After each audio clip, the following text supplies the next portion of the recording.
Hello everyone, ICT virtual classes में मैं योगेश केमनी आपका स्वागत करता हूं। तो जैसा कि आप जानते हैं, हम लोग कल की क्लास में एक्सेलरेशन हम ग्राफ के स्लोप निकालना सीख गए थे। तो आज हम सबसे पहला पॉइंट यहां पर लिखने वाले हैं।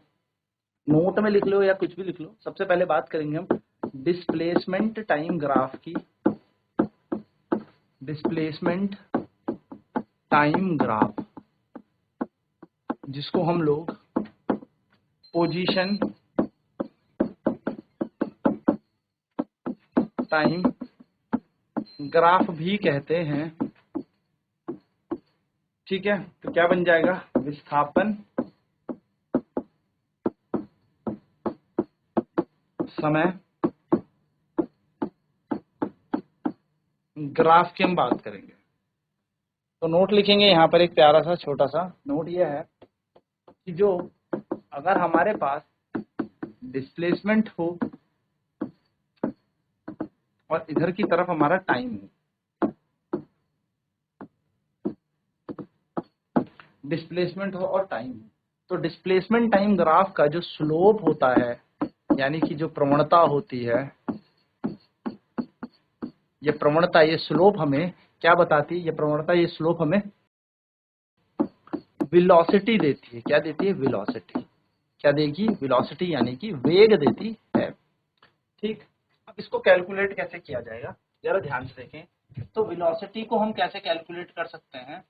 वेलोसिटी को हम कह सकते हैं slope of displacement time graph.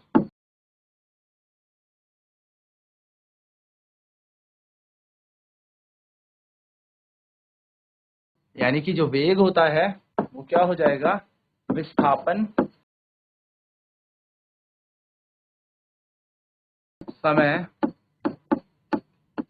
Graph की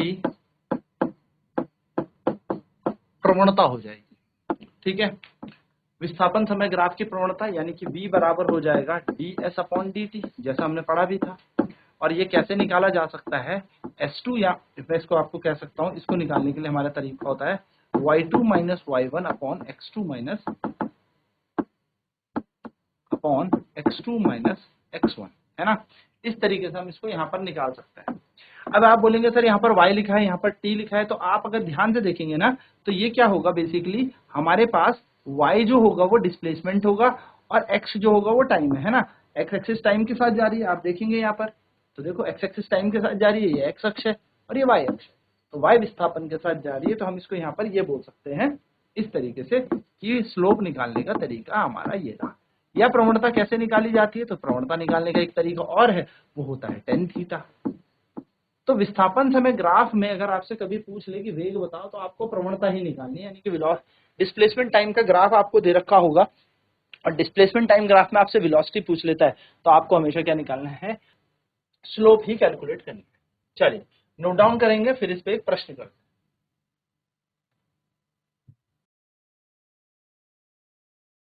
तो आप यहाँ पे देखेंगे, यहाँ पर विस्थापन है, यहाँ पे समय है, यानी कि डिस्प्लेसमेंट टाइम का ग्राफ है। तो जो स्लोप आपका जा रहा होगा, ये क्या होगा? ये आपका वेग होगा, यानी कि वेलोसिटी। तो वेलोसिटी की बात करें तो slope of displacement time graph है, v बराबर हो गया विस्थापन समय ग्राफ की प्रवणता। प्रवणता कैसे निकाली जाती है? या तो D by D S by D T करके, जैसे कि आप जानते हैं rate of change of velocity को ही, डिस्प्लेसमेंट को ही टाइम कहते हैं। विस्थापन के दर में जो भी परिवर्तन आता है उसको हम क्या कहते हैं? वेग। अब वेग निकालने के लिए हम कैसे स्लोप निकालेंगे? y2 minus y1 upon x2 minus x1। y यहाँ पर y एक्सिस की तरफ जाने वाली चीज है, यानी कि ds है, और x यहाँ पर x एक्सिस यानी कि x अक्ष पे जाने वाली चीज है, यानी कि dt है। जिसको निकालने का एक तरीका और है tan थीटा। हम इस तरीके से यहाँ पर कैलकुलेट कर सकते हैं।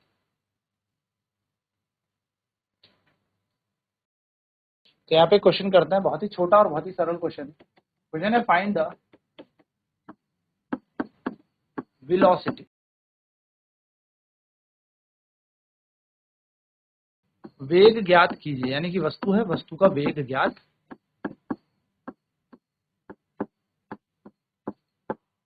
कीजिए। तो वस्तु का वेग ज्ञात करता है। ग्राफ हमें ऐसे दे रखा है, तापन है, ये समय है, 1 2 3 4 5 6 7 8, 2 3 4 5 6 7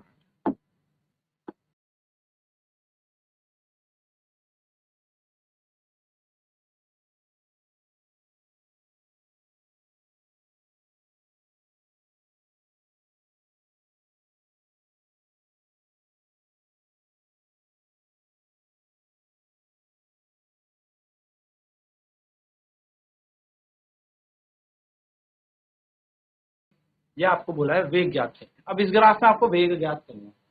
तो मान लीजिए ये पॉइंट O है, ये पॉइंट A है।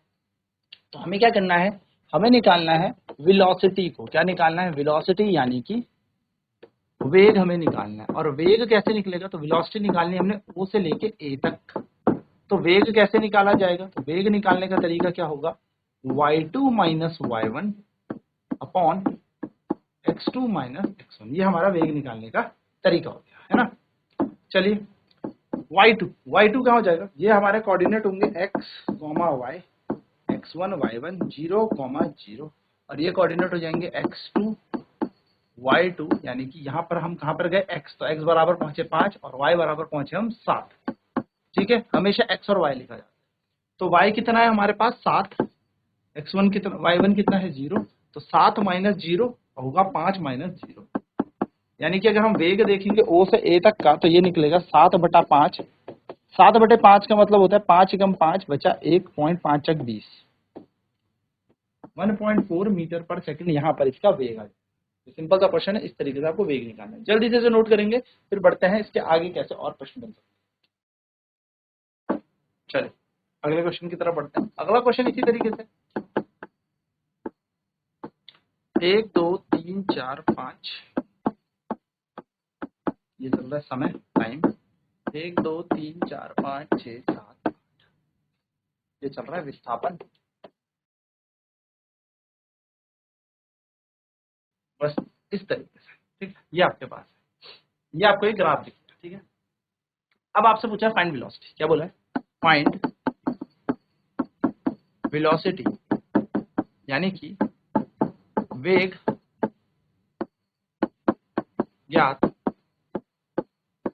करें। हमसे क्वेश्चन कह रहा है वेग ज्ञात करें, यानी कि आपको यहाँ पर वेग निकालना। ठीक है, तो आप इस क्वेश्चन में वेग कैसे निकालेंगे, आपको पता है, सॉल्यूशन में आप लिखेंगे we know that according to the, या मैं इसको कह सकता हूं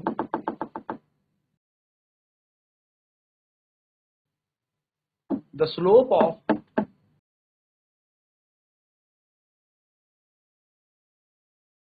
डिस्प्लेसमेंट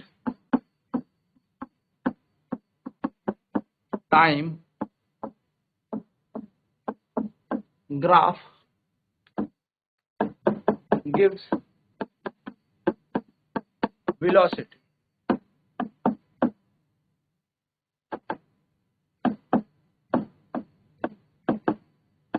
विस्थापन समय ग्राफ की प्रवणता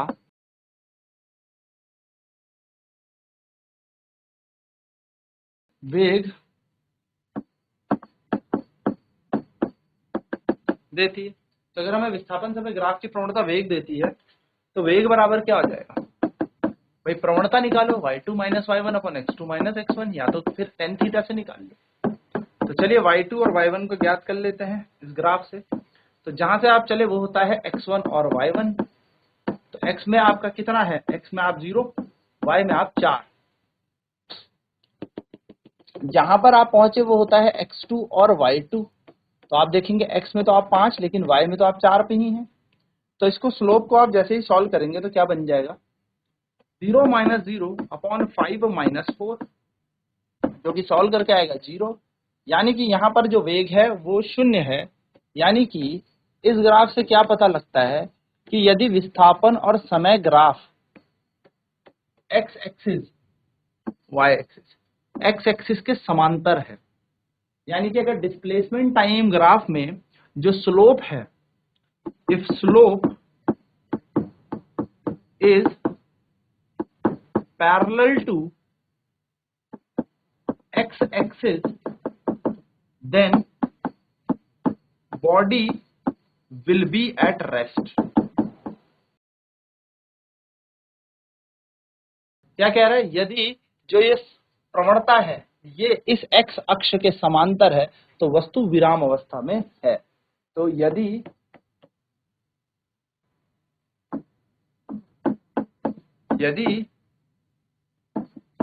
विस्थापन समय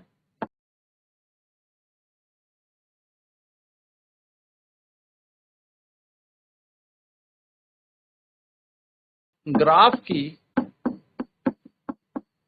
प्रवणता एक्स अक्ष के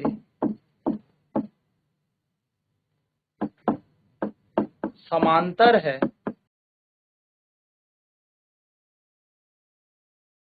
तो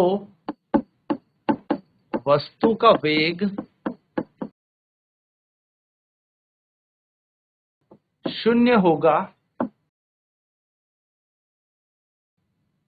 यानी कि v बराबर 0। ठीक है, v बराबर 0 है। साथ ही साथ v बराबर 0 हो गया, हम कहेंगे वस्तु यानी वस्तु विराम अवस्था में है, जिसका मतलब वस्तु विराम अवस्था में है। तो ये छोटी सी चीजें ध्यान में रखने वाली चीजें। चलिए फटाफट से क्वेश्चन नोट करेंगे एंड सॉल्यूशन करेंगे। तो स्लोप जो डिस्प्लेसमेंट टाइम ग्राफ का है वो वेलोसिटी देगा, विस्थापन समय ग्राफ की प्रवणता में वेग देती है, तो हम जानते ही हैं। तो वेग निकाल लेते y2 - y1 x2 - x1 करके, तो 0 - 0/5 - 4 ये यहाँ पर हमें देखने को मिलेगा। तो यानी कि वेग हमारा क्या आ गया, 0 आ गया।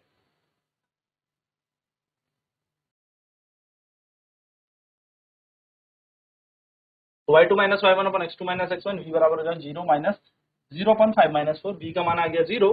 तो यहाँ से ये पता लगता है,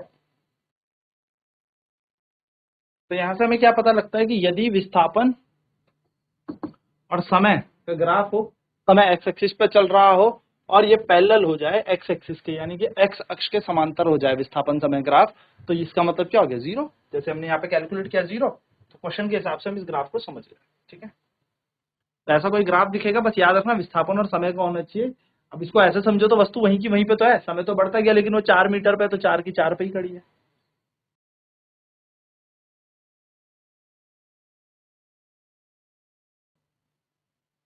तो इस तरीके से बेसिकली आपको जानना है कि जब भी विस्थापन समय ग्राफ हो और एक्स एक्सिस के, यानी कि एक्स अक्ष के आपके समांतर क्या जा रही हो, आपकी एक स्लोप यानी कि प्रवणता हो, तो वेग शून्य होगा, यानी कि वस्तु विराम अवस्था में। तो ये थी कुछ ग्राफ की बातें। अब नेक्स्ट क्लास में हम त्वरण की बात करेंगे, फिर हम इसके अंदर का क्षेत्रफल भी ज्ञात करेंगे। तो आज की क्लास में इतना ही। आईसीटी वर्चुअल क्लासेस में जुड़ने के लिए धन्यवाद। आपका दिन शुभ हो।